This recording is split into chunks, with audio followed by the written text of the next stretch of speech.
411 Live. Where you can learn about issues that impact us every day. State of world, 411 Live. Real people, real talk. Made to help people in our community in every way. Boy, your girl, 411 Live. What happens when a sex trafficking victim is a boy? What happens to him? How does he process it? Hello, I'm Beverly Taylor, and this is the 411 Live, Real People, Real Talk. We are dedicated to expanding the conversation and the awareness of human trafficking, specifically sex trafficking. Now, I have 3 incredible guests, and this is part 2 because we had to bring them back because we had so much to talk about. Our topic, and when I tell you the topic, then you will realize why we had so much to talk about. How do men and boys handle sexual abuse and heal? Let me introduce you to them. Sean Muhammad, co-executive director of ASHA. Yes, ma'am. Thank you. Thank you. Sam Alford. I think I called you something different before. He's a community organizer, the writer, and the poet. And we have Khalil Borum, and he is the licensed professional counselor. We want to get into this conversation and talk about it from all sides. And we hit a lot of points in our last podcast. And if you did not see that, I hope that you will go back and look at that. If you have comments or suggestions or ideas, send them our way because we are interested to know how you feel, what you're thinking. But I want us to continue this. We talked about so much, and for the people who have not seen the first segment of this, I will be repeating a few things, but we'll get into it because I was talking about with women. Women are more open, communal. You know, we have a problem. We find someone, another woman, and we can talk about it and we can share. But for men, you guys don't operate in that same way. So there's a lot of secrecy when something traumatic, like sexual abuse or being trafficked, when that happens, it's held in. And my thought is, it seeps out. Yeah. It's held in, it's secret, Overflow. but it seeps out, overflow Mm-hmm. as you're growing up. Because you think, okay, that happened to me back then. I'm over it. It happened, done, whatever. But there's some things that you do, some choices that you make Right. that are reflective of that. Yep, that's exactly what I was going to ask. The question I was going to ask, because when your present relationships could be affected by it. Previous relationships are affected by situations that happen as a young kid. Right. You may not want to open up to anybody else because you were stolen. You were robbed of your Party. you were robbed. Yeah. So then what do you do when you get robbed? You close everything up. I don't want Right. to talk to anybody. You either go take or you just close up. You know?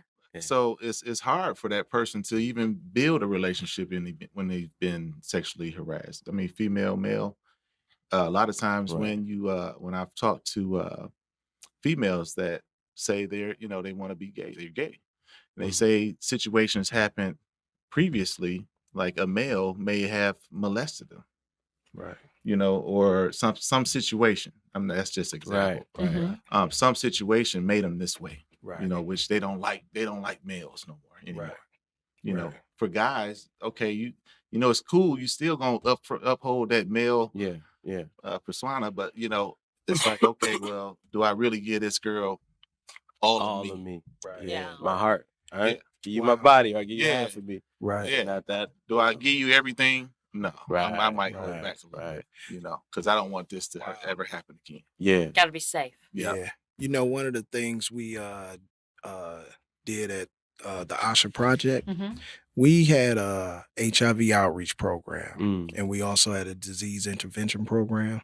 And one of the things that, me as a manager or a director, I always wanted to do direct services in whatever program I managed.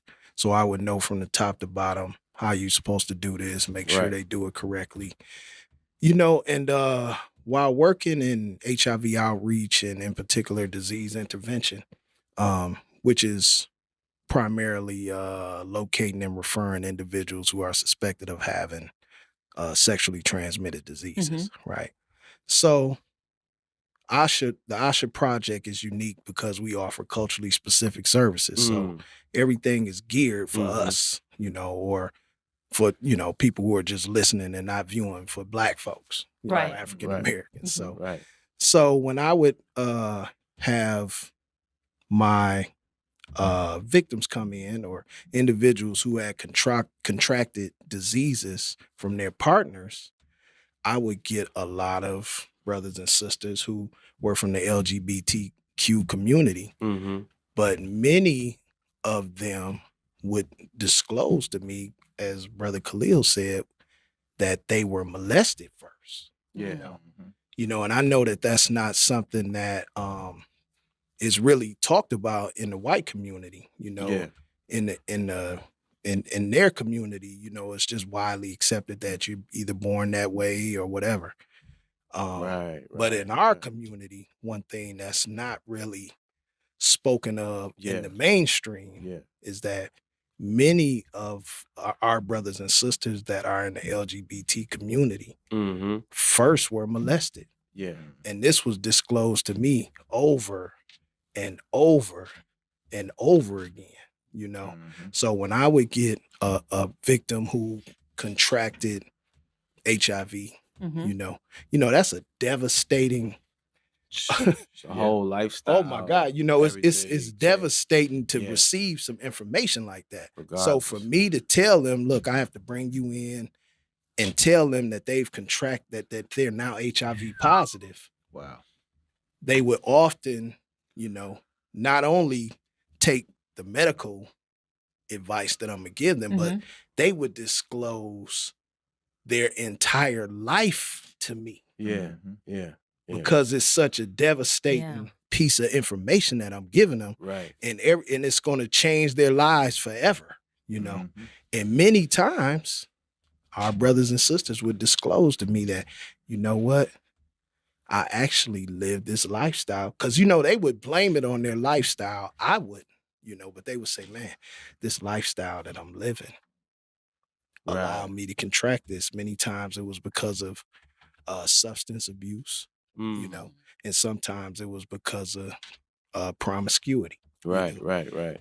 And they would disclose to me over and over again that I actually was introduced to this lifestyle because I was molested as a young person. You know? And that goes to what we spoke to in the last episode about being confused, you know, not meaning to suggest that anybody else is confused. Right.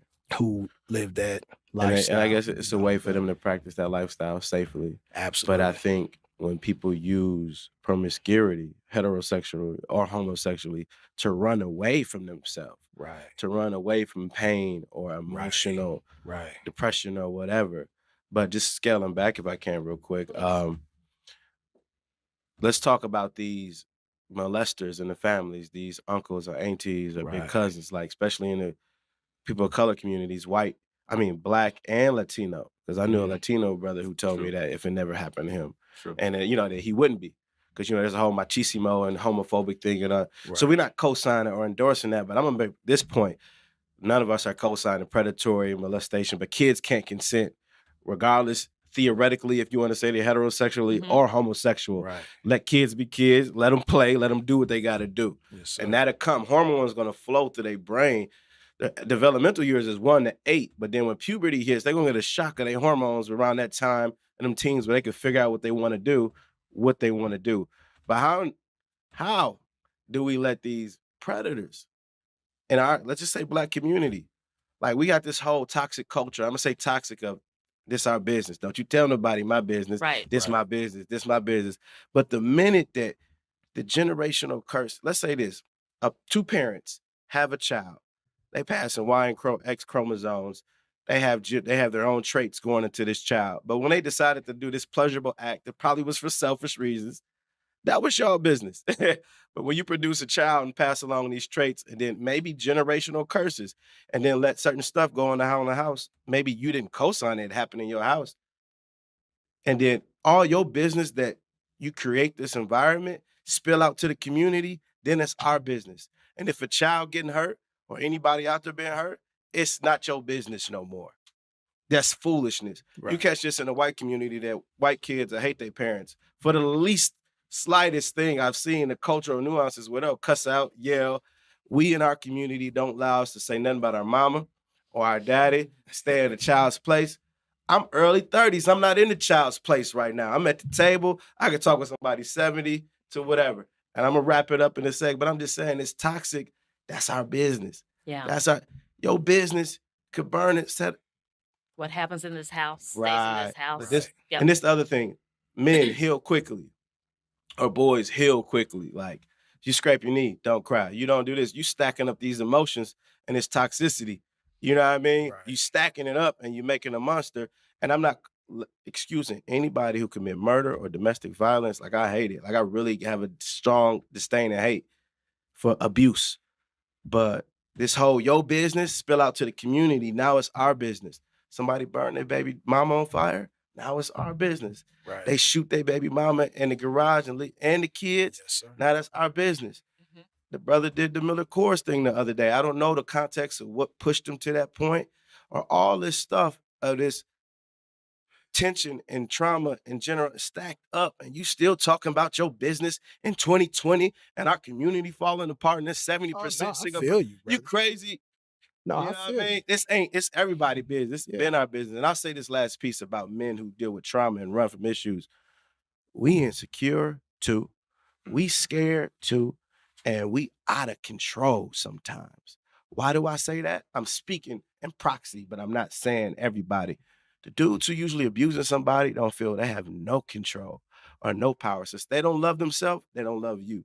Since they don't respect themselves, they don't respect you. So he insecure. And he afraid, and he feel like he ain't got no control. And out of all the things I control that's closest to me in this white man's world is this woman next to me who happened to be beautiful, who happened to be fine, happened to be, say I didn't love her, but she was a trophy piece. She boosted my ego.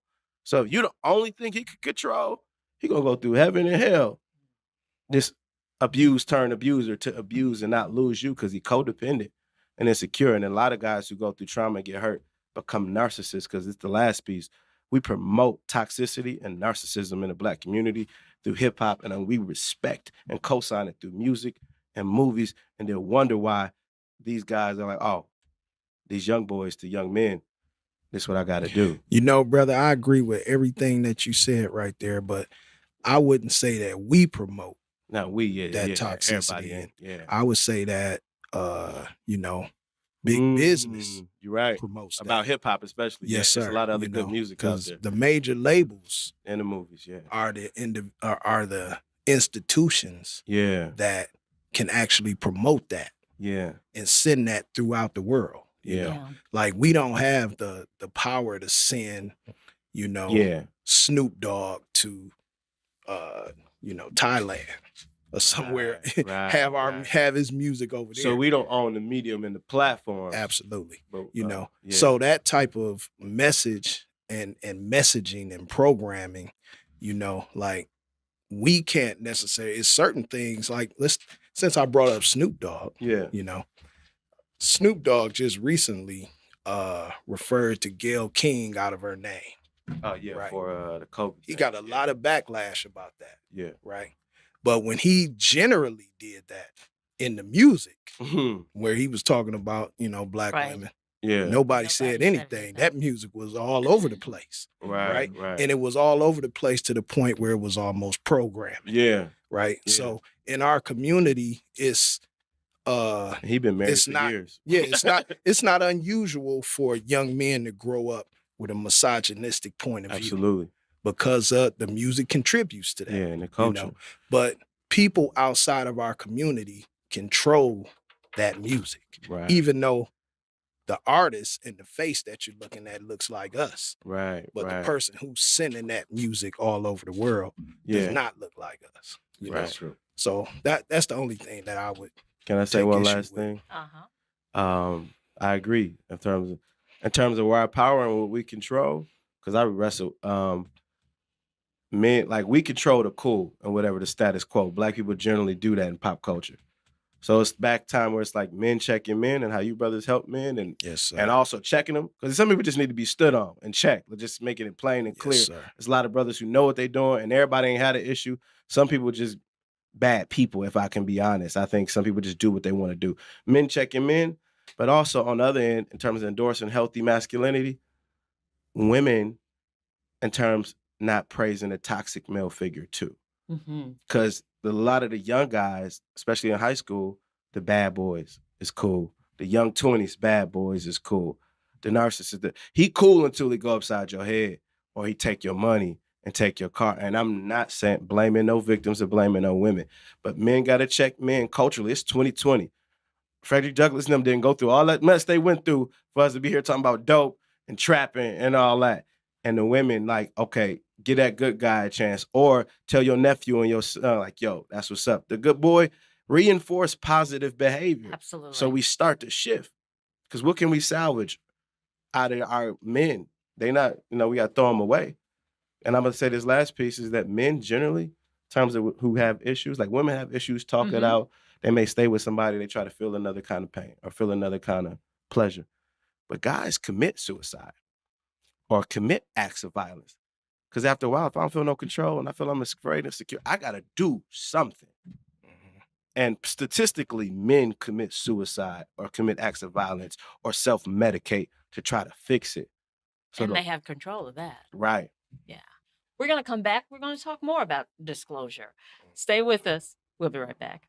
Whether it's our stories, the warmth of our laugh, or our family's secret sauce, we all bring something different to the table. So make some space. The power of connection is waiting right outside your comfort zone.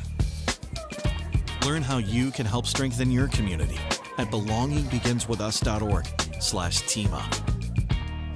Disorder and addiction is so isolating. And so, as a Black woman in recovery, hope must be loud. It grows louder when you ask for help and you're vulnerable.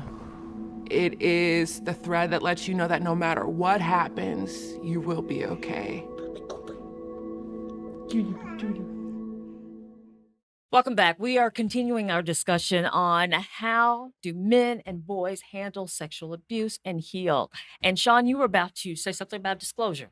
Yes, ma'am. I was speaking with the doc over here, off air, and we were talking about how, he was like, well, I don't know what it is about me that makes people feel like they can disclose with me. Right. And I was telling him that it was his aura. Right. Like what our people are really generally distrustful of systems. Right. So, you may not find a Black domestic violence victim that calls the police all the time because she may want the violence to stop, but she doesn't want her man arrested, you know? So, she may want the violence to stop, but she doesn't want her child taken by Child Protective Services, right? And it has to be a certain type of aura that you have. Yeah. Our people have to feel you to feel comfortable enough to disclose to you. It can't just be your title.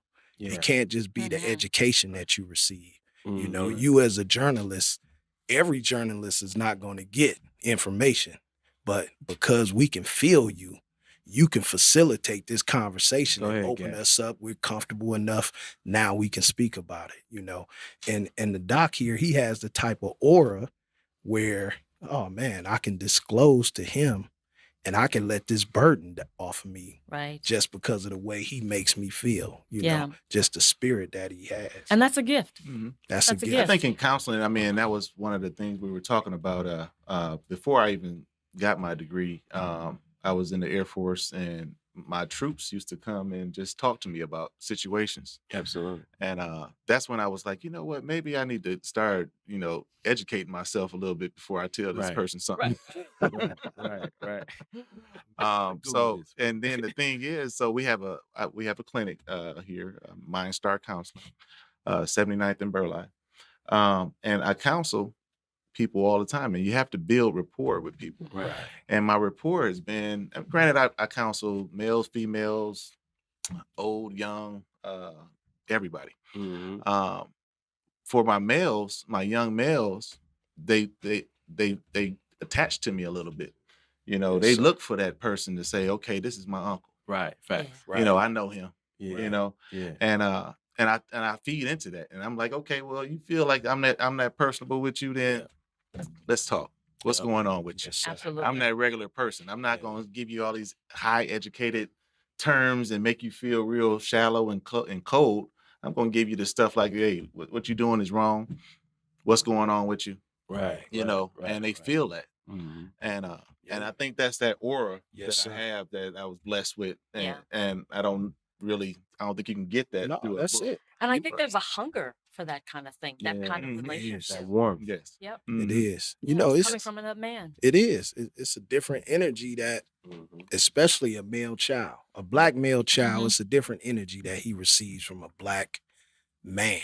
Yep. Yes, sir. It's just a different energy. And, like my entire school career, I had one black male teacher, I still remember him to this day, Mr. Mitchell, Mr. Milton Mitchell. He may not remember me, but to me, I identify with him, He was a professional. He seemed like a righteous person. Yeah. He was authoritative. He was articulate, and I would take correction from him. I wanted to impress him.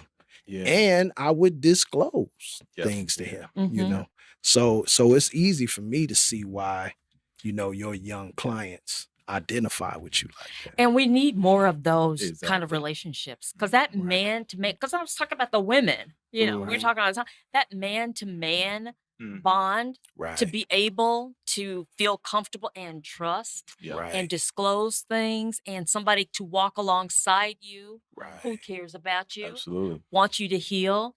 That's crucial. Yes. We need more of that. Because you look at the young man and the undeveloped mind.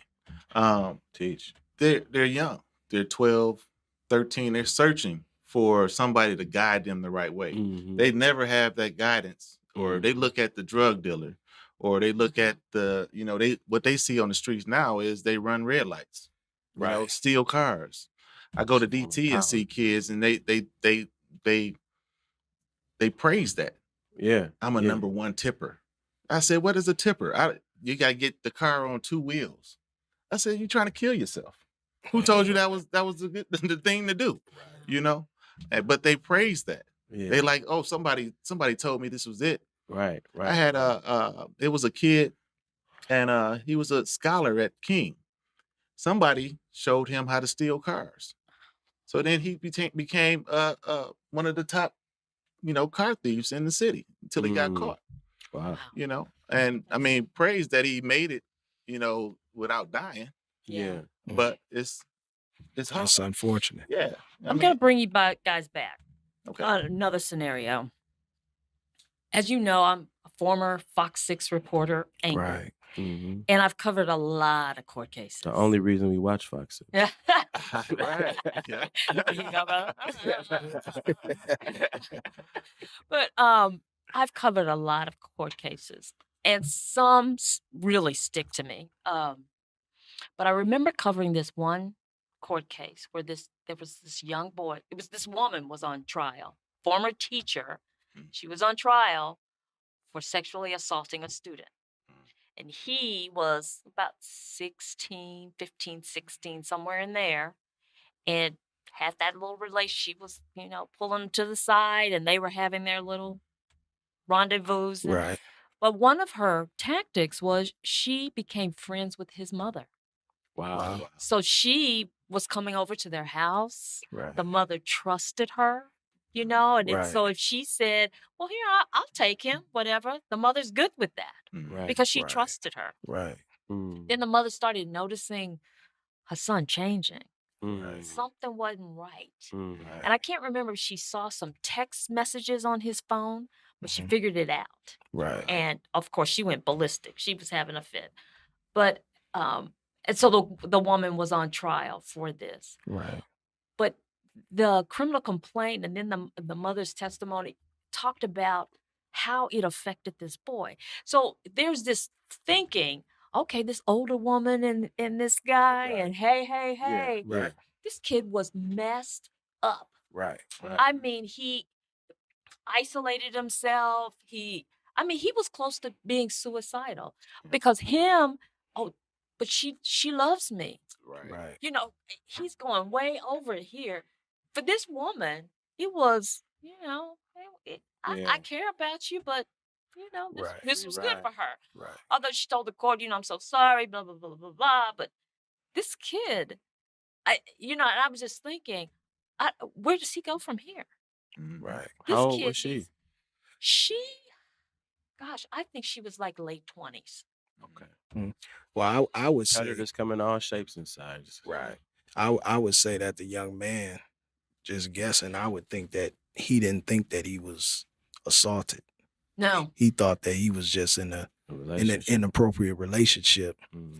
And, she probably even thought that, she had the wherewithal to understand that this is unethical.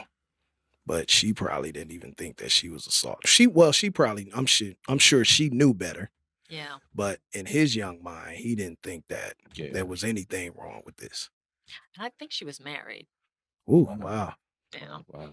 Immoral and unethical. Yeah. If you You know, put if you were her, right? Hypothetically, this is crazy.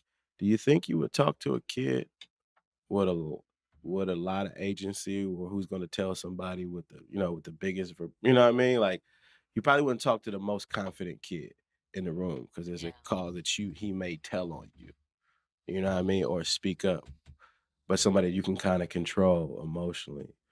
I think boys in general we need to males working on identifying emotions. It might seem super simple and like obvious to women to say that, you know what I mean? "Oh, I feel this way, I feel that way," but we ain't allowed to feel. We either looked at it as a blunt object, a fist, you know what I mean, or a point of pleasure, a penis, you know what I mean? But it's like, I feel a little sentimental, or I feel sad, or I'm hopeful, I got regrets, or I bet you could put like, 30 dudes in the room and you'd be like, give me 6 emotions off top. You know what I mean? They might give you 3. So car salesmen, they don't so much sell you cars, they let you talk yourself into the car they want to sell you.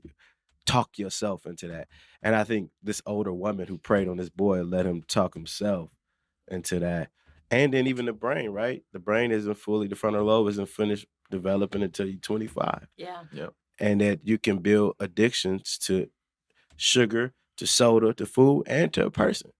You know what I mean? So there's a biological part of him connecting to her, spiritual, a soul tie, but she manipulated it. Because on the reverse, if it was a 16-year-old girl and a 29-year-old man, it'd be like, or even a 21-year-old man and a 16-year-old girl. So it's paralleled a little bit to this. Sometimes white Americans who are white nationalists, like Trump, they're like, "You're an American too." They're like, my relationship with America is not the same relationship with you. So, and they think we're in a consenting, like we wasn't even immigrants. We was brought here, you know what I mean, by force. It's parallel to how one person can sit in one seat, we in a relationship, or propagate that. How the victim could be like, "I'm not really," because when he grow up, however old he is now, if he grows up and like, he's gonna reflect and be like, that was unfair. That's abuse. And how you test people with this, that woman who did that, I'm like, all right, well, let me date your daughter. Yeah. At 16. You know what I mean? Right. Because people prescribe, they live lives that they wouldn't prescribe to their own children. That's to test how God gets you. You visit your sins on the generation. You know what I mean? Like, it's just, people are so selfish, man. Yeah. It's crazy. Let's talk about healing. Because you have all this, you're talking to batterers intervention is what Yes, you're ma'am. doing. So they some of your folks have hit on Right. their partners. Yes, ma'am. And then they come for intervention in that, and then Right. they disclose Right. on all these hidden things that are in Right. their lives Right. that have affected them. Absolutely. So how do we get to the healing process? I know you had the music and different things that I've you actually worked went to through. therapy You did go to and got a therapy. few mentors. Yeah. Yep. And I know you go out now and talk. So, what happened to you with somebody, the evil? Now you're doing it and you are telling your story and you're helping people. Yeah. I'm not finished and I still have moments. You know what I mean? But I won't dare sit here and be like, oh man, just everything's good. I'm better. Yeah. You know what I mean? But I'm close to being whole, I feel like. Mhm. But I'm right there on the cusp. But I actually would defer this to a Khalil. good doctor.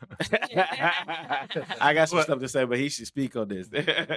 No, I think I think a good means, I'm not going to say the only means, is to search counseling. That's a great Yeah. way to, because I mean, you have an individual, and like we were saying, it takes somebody that you feel comfortable enough to reveal that. Right.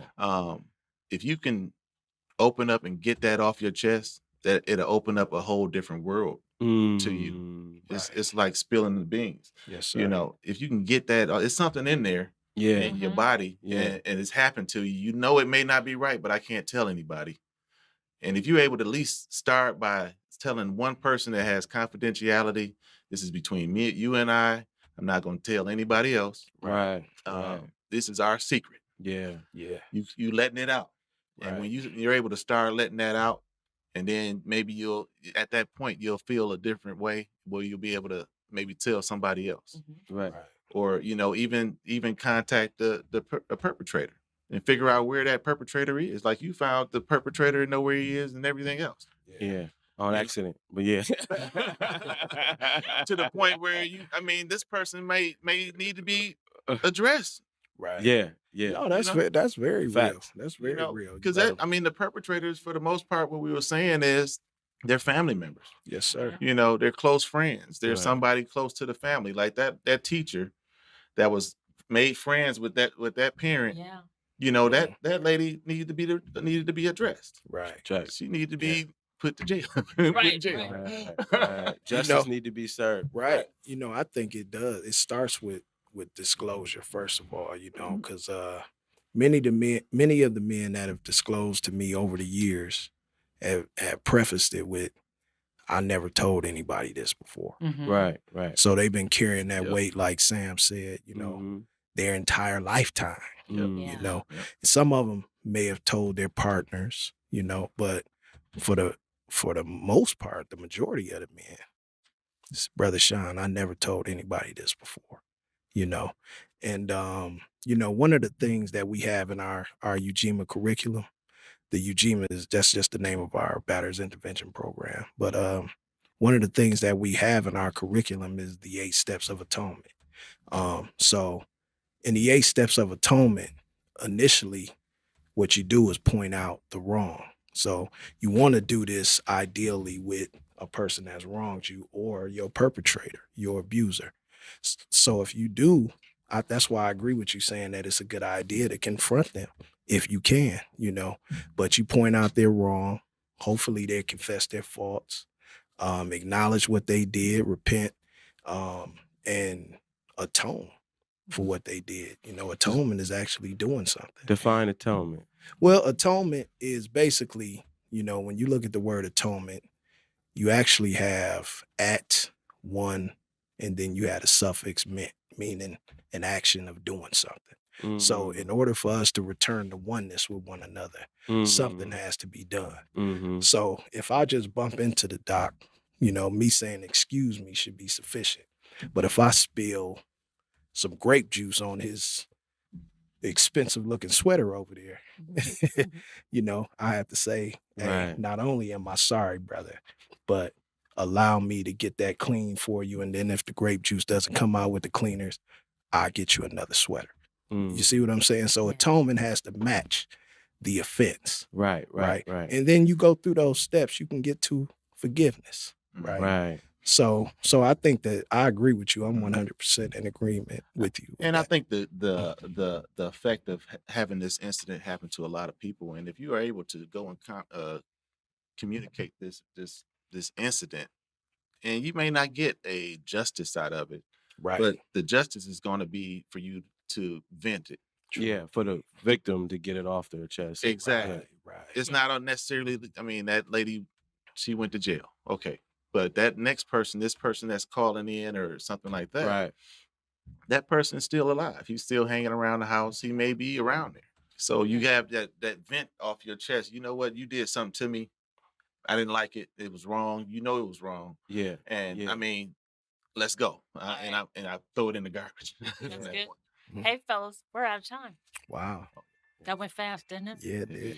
Is your the Yasha program Project, that you're is that open to the public? Absolutely, yes. How would somebody be able to? Well, they can reach us at 414-252-0075. They can go to our website, the AshaFamilyServices.org, or you can just stop in 3719 West Center Street, and you could ask for Brother Sean. And if you're a sister, I could direct you to one of my wonderful advocates, and we can see what we can do for you. Okay, and how about you? You mentioned Mindset, is that what it's? No, we're MindStar Counseling. MindStar, okay. MindStar Counseling. We're 7900 West Burleigh. And if you want to reach us, you can just call in and we'll set you up with an individual counselor. Phone number is 414-435-1115. And you call us and we'll help you out as much as we can. And Sam, I think you have an engagement coming up, event or something? No, I spoke at my church last week, actually, on a Okay. panel about domestic violence, in light of all the things that have been happening. So we can just find you in the community. Yeah, I mean, email-wise, if somebody would contact me, I'd say samlives9@gmail.com, and that'd be the number. So samlives9@gmail.com. We're getting a website made, and I had a photo shoot in terms of being a poet and speaker and author. So all that is in process. And Facebook, Samuel Alfred. You can find me if they want to contact me. Excellent. Right. Gentlemen, thank you. Thank you. I have really enjoyed it. And I hope you've enjoyed it too. That time just went like that because these guys are great. I just want to remind you, the 411 Live is a nonprofit organization. So if you are so inclined, go to our website, the411live.org, and donate because we will use it and in a very, very good way. We want to continue these conversations. We want to continue these video podcasts. We want to continue the discussion. That is our mission. And we are so grateful that you are so willing to join us. Be sure and look at our previous podcasts. You can find them on different platforms, all the platforms that you go to for podcasts. Of course, you can subscribe on YouTube and go to our website, of course. This has been another edition of the 411 Live. Real people, real talk. I'm Beverly Taylor. If you would like to check out past episodes, there are many ways. Go to your favorite podcast platform. Follow us on Twitter and Instagram. Like and watch us on Facebook. Watch and subscribe to our YouTube channel. And if you have suggestions for future episodes, go to our website, the411live.org.